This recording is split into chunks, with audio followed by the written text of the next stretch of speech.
بسم اللہ الرحمن الرحیم نحمده ونصلی ونسلم علی رسولہ الکریم اما بعد۔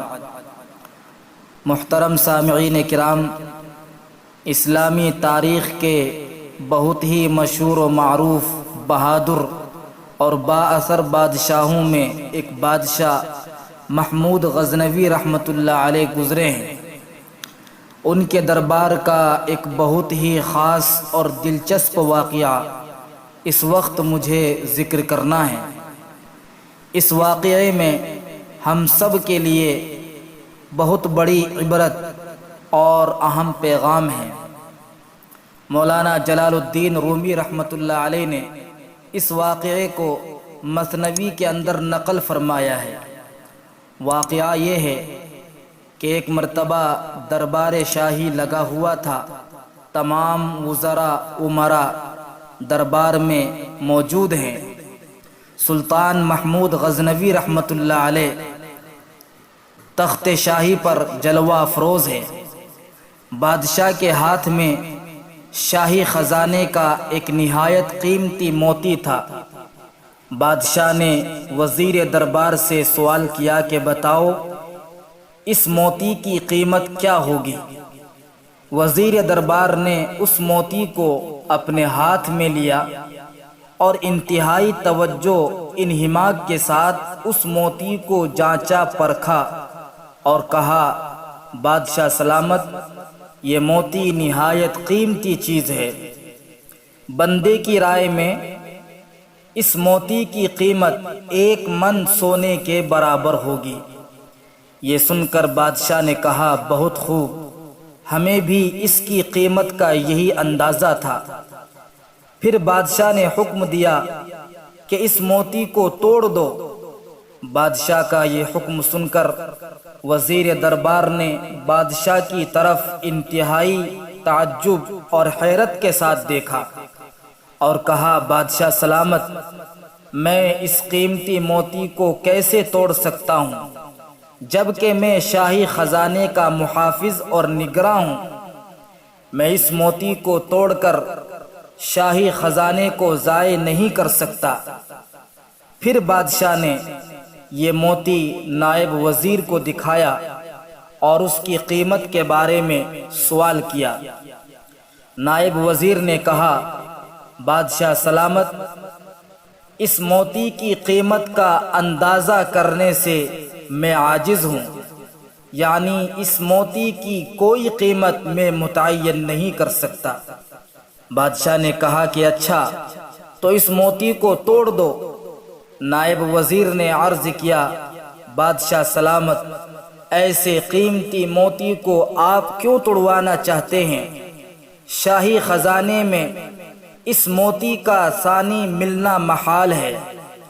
ذرا اس کی آب و تاب اور چمک دمک تو دیکھیے، سورج کی روشنی اس کے سامنے ماند پڑ رہی ہے۔ میں شاہی خزانے کا نگہبان ہوں، اس کو توڑ کر میں کیسے ہمت اور جرأت کر سکتا ہوں؟ پھر بادشاہ نے وہی موتی امیر الامراء کو دیا اور کہا کہ اس موتی کو توڑ ڈالیے۔ اس نے بھی عذر پیش کرتے ہوئے توڑنے سے معذرت کر لی۔ سلطان محمود غزنوی رحمۃ اللہ علیہ نے تینوں کی شاہی خزانے کے ساتھ خیر خواہی اور ان کی وفاداری کی تعریف فرمائی اور سب کو انعام و اکرام سے نوازا۔ بادشاہ نے تمام درباریوں کی آزمائش کرنے کے بعد آخر میں وہ موتی ایاز کو دیا اور کہا کہ اے ایاز، اب تیری باری ہے، تم بتاؤ اس موتی کی قیمت کیا ہوگی؟ ایاز نے انتہائی ادب کے ساتھ عرض کیا، اے میرے آقا، یہ موتی بڑا قیمتی ہے، میرے ہر قیاس اور اندازے سے اس موتی کی قیمت زیادہ ہے۔ بادشاہ نے کہا کہ اچھا، تو ہمارا حکم ہے اس موتی کو توڑ دو۔ ایاز نے یہ حکم سنتے ہی فوراً اس موتی کے ٹکڑے ٹکڑے کر دیے۔ موتی ٹوٹنا تھا کہ دربار میں ایک قہر برپا ہو گیا۔ تمام وزراء، امراء اور درباری لوگ چلا اٹھے اور ایاز پر چاروں طرف سے ملامت برسنے لگی۔ ارے بے وقوف، تیری یہ مجال کہ ایسا نادر و نایاب موتی توڑ ڈالا، ذرا بھی خیال نہ کیا کہ کس قدر نقصان کیا ہے۔ تو شاہی دربار کا وفادار نہیں بلکہ غدار ہے۔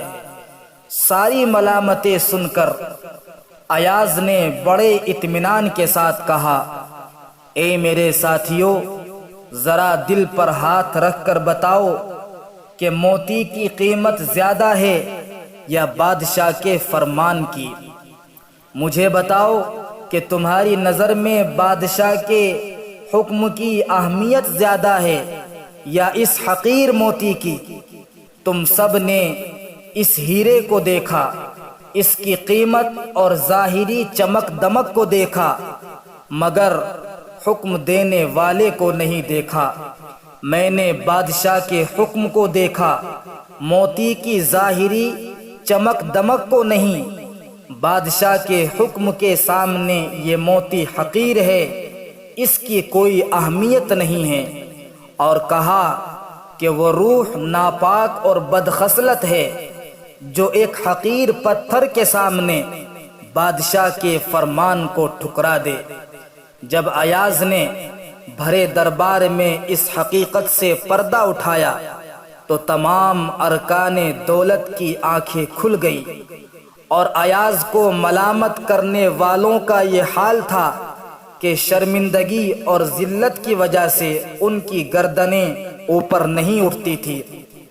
بادشاہ کو بڑا غصہ آیا اور کہا کہ ایک معمولی پتھر کے مقابلے میں تم نے میرے حکم کو ٹھکرا دیا، تم سب کے سب سزا کے مستحق ہو۔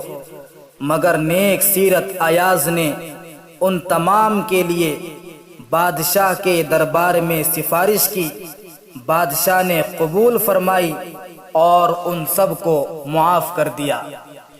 سامعین کرام، واقعہ تو مکمل ہوا، مگر اس واقعے میں ہمارے لیے بڑی عبرت ہے کہ جب دنیا کے بادشاہ کے حکم کی اس قدر اہمیت ہے کہ دنیا کی قیمتی سے قیمتی چیز کو بھی حکم شاہی پر قربان کیا جا سکتا ہے، تو میرے بھائیوں، ہم اپنے سینے پر ہاتھ رکھ کر سوچیں کہ وہ ذات جو بادشاہوں کا بادشاہ ہے، شہنشاہوں کا شہنشاہ ہے، پوری کائنات کا حقیقی خالق، مالک اور رازق ہے، لہذا اس رب کے ایک ایک حکم کی اہمیت اور وقعت کا عالم کیا ہوگا۔ مگر افسوس، صد افسوس، ہماری روزمرہ کی زندگی میں اللہ رب العزت کے کتنے احکام ہیں جن کو ہم اس دنیا کی ظاہری رنگینیوں اور عیش و مستیوں کی خاطر نظر انداز کر دیتے ہیں اور ہمیں احساس تک نہیں ہوتا۔ صبح و شام اور رات دن ہم دنیا کمانے اور بنانے کی فکر میں اللہ کی مرضیات کو قربان کر دیتے ہیں، مگر نفسانی خواہشات کو ان پر عمل کرتے ہیں۔ اللہ تعالی ہم سب کو صحیح سمجھ عطا فرمائے۔ اللہ رب العزت ہمارے ایمان و عمل میں وہ قوت پیدا کرے کہ ہم اس کی مرضیات کی خاطر دنیاوی خواہشات کو قربان کرنے والے ہو جائیں۔ آمین یا رب العالمین۔